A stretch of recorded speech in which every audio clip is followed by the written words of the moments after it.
My name is Amber Lynn Mackenzie. I'm 17 years old. And on the evening of April 12th, my heart stopped beating for 9 minutes. I was just a normal high school junior from Cedar Rapids, Iowa. I played volleyball, worked weekends at my uncle's coffee shop, and spent way too much time worrying about college applications. Mom always said I pushed myself too hard. Dad would just smile and call me his little overachiever. My little brother Jake was the only one who could make me take breaks, usually by bugging me until I chased him around the house. I never thought much about God or heaven. We went to church on Christmas and Easter, but that was it. I believed, I guess, but in that distant way where it doesn't really touch your everyday life. It happened during practice. We were running drills, nothing unusual. I remember feeling a little dizzy after a blocking exercise, but I figured I was just dehydrated. Coach Melissa kept telling us to stay hydrated in the spring heat. I should have listened better. I remember walking to the bench and reaching for my water bottle. Then this weird pressure started building in my chest. Not exactly pain, more like someone sitting on me. I tried to call out to Lexi, my best friend, but my voice wouldn't work. The gym lights got super bright, then dim. The last thing I remember was the cold floor against my cheek and my teammates' voices sounding far away, like they were underwater. Then everything changed. I wasn't in the gym anymore. The pressure in my chest was gone. I felt light, weightless almost. At first, I thought I was dreaming because I was floating near the ceiling, looking down at myself. My body was on the floor. Coach was kneeling beside me. Lexi was crying. Someone was on the phone, probably calling 911. I could see it all so clearly, but nobody could see me. I wasn't scared, which is the strangest part. I should have been terrified, but instead I felt peaceful, completely calm, like finally putting down a heavy backpack after carrying it all day. I watched the paramedics arrive. I saw them put those paddles on my chest. I heard them counting. Clear. I saw my body jerk, but I felt nothing. I just watched, like it was happening to someone else. Then I felt a gentle tug, like someone taking my hand. The gym started to fade away. There was a tunnel, not dark, but filled with the warmest, most beautiful light I'd ever seen. I moved toward it, not walking exactly, more like flowing, like I was being carried by a current. The light got brighter, but it didn't hurt my eyes. It felt like stepping into the perfect sunny day after being stuck inside all winter. And there was music, not like songs on the radio, but more like if peace and joy had a sound. I can't explain it better than that. As I got closer to the source of the light, I realized I wasn't alone. Someone was there, waiting for me. I couldn't see a face at first, the light was too bright, but I felt a presence. Love. So much love. It surrounded me, filled me, knew every part of me, all my mistakes, all my flaws, all my secrets, and loved me completely anyway. I just knew this was Jesus. When I finally could see him, his eyes were what struck me most. They weren't just kind, they knew me, really knew me. Better than my parents, better than my friends, better than I knew myself, and there wasn't a hint of judgment there. Just this pure love that made me want to fall to my knees. "Amber," he said, and his voice, it wasn't loud, but it seemed to come from everywhere at once. It was like honey and thunder mixed together, warm but powerful. "My child." I couldn't speak, I just started crying. Not sad tears, but the kind that come when something is so beautiful it hurts. He smiled, and it felt like sunrise. "You're wondering why you're here," he said. I nodded. "Your time isn't finished," he told me, "but I wanted to show you something. Will you come with me?" I would have followed him anywhere. I just knew I would. He took my hand and suddenly we were somewhere else. Not heaven exactly, but a place where I could see everything. Past, present, future. It all existed at once here. Time wasn't a straight line anymore. "Watch," he said gently. The first vision appeared before us like we were standing inside a movie. I saw crowds of people walking around with their heads down, staring at screens. Some looked like zombies, empty eyes, going through the motions of life without really living it. The first event coming is a great disconnection, Jesus explained. Technology will pull people further from each other and from me. Families will live under the same roof but exist in different worlds. I saw dinner tables where no one spoke, just tapped on devices. I saw kids walking right past beautiful sunsets without looking up. I saw elderly people sitting alone while their children and grandchildren were lost in virtual places. By 2026, many will live their entire lives through screens, he said. The enemy uses this to isolate my children, to make them forget they're made for connection, real connection, with each other, with nature, with me. His voice grew so sad when he said this. I could feel his heart break. The second event will shake the foundations, he continued. The scene changed. Now I saw storms, not just regular storms, but ones bigger than I'd ever imagined. Floods covering entire towns, fires turning forests to ash. The earth itself seemed to be crying out. The earth groans under the weight of disregard, he explained. By 2028, places that once flourished will become uninhabitable. Waters will rise, the ground will tremble. I saw people leaving their homes with only what they could carry. Streams of refugees looking for somewhere safe, but they weren't strangers from faraway countries. They were Americans. They were people like my neighbors, my classmates' families. This isn't punishment, Jesus said, reading my thoughts. This is consequence. For generations, mankind has taken without giving back, has destroyed without rebuilding. The earth cannot sustain this forever. I felt sick watching this. Can it be stopped? I asked. It can be eased, he said, with awareness, with change, with stewardship instead of ownership. Remember, I gave dominion as responsibility, not exploitation. Before I could process this, the scene shifted again. This was the most intense vision. I saw a great divide among people, not just political parties or countries. It was deeper than that, a spiritual chasm where people had to choose sides.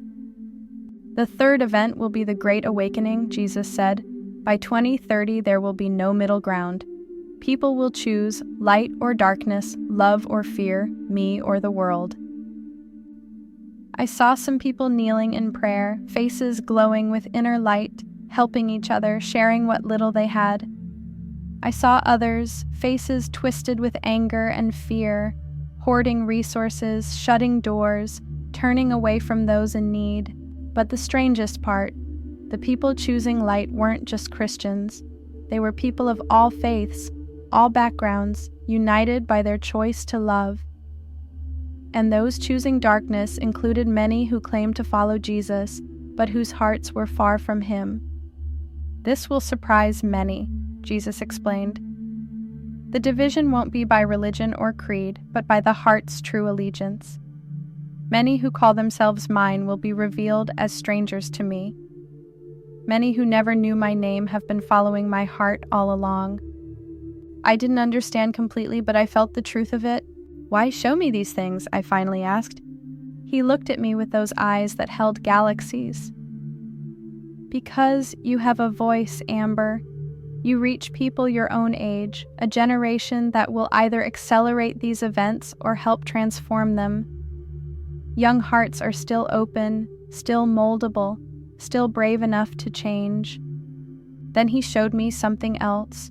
Small actions that made huge differences, people putting down phones to really see each other, communities planting gardens, cleaning rivers, neighbors from different religions praying together, working together, simple choices of kindness over convenience, generosity over greed. The small acts matter most, he said. Great change happens one heart at a time. I wanted to stay there forever, learning from him, bathed in that perfect love. But even as I had the thought, I felt a pull backward. You have to go back now, Jesus said.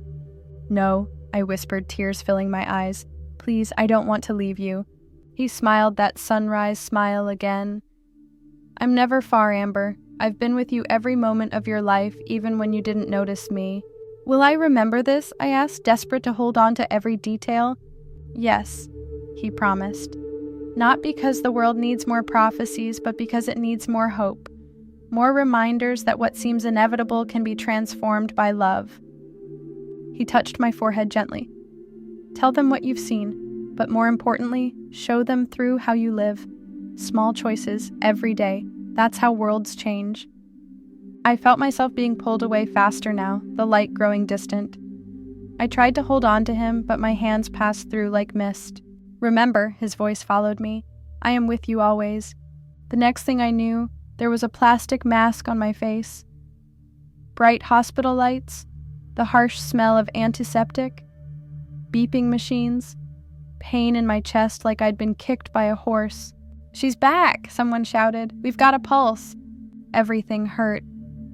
My lungs felt like they were on fire when I tried to breathe. My mom was there, eyes red from crying.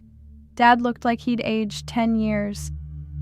Jake was in the hallway. They wouldn't let him in, but I could hear him asking over and over if I was okay.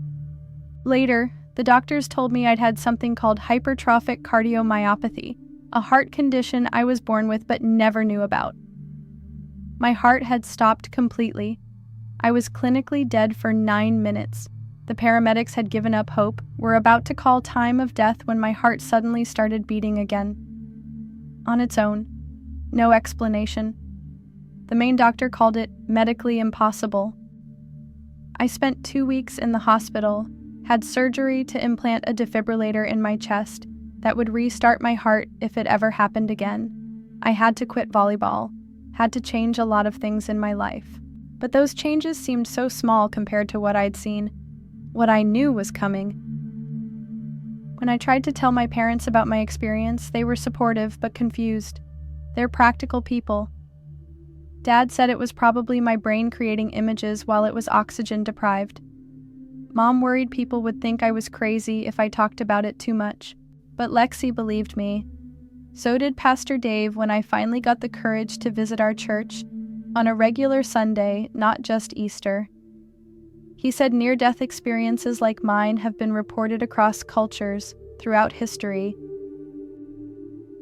It's been 8 months now. The doctors say I'm recovering remarkably well. Some people call me a liar or say I made it all up for attention.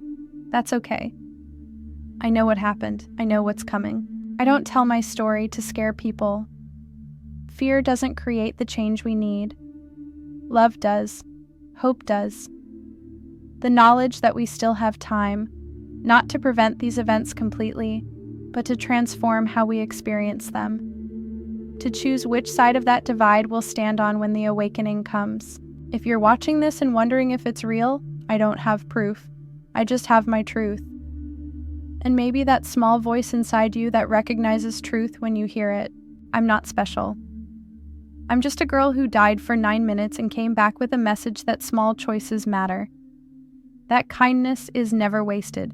That the way we treat each other, our planet, and our own souls determines not just our personal future, but our collective one. When I look at the scar on my chest from my defibrillator, I don't see a reminder of death. I see a reminder of purpose. We all have one, a reason we're here.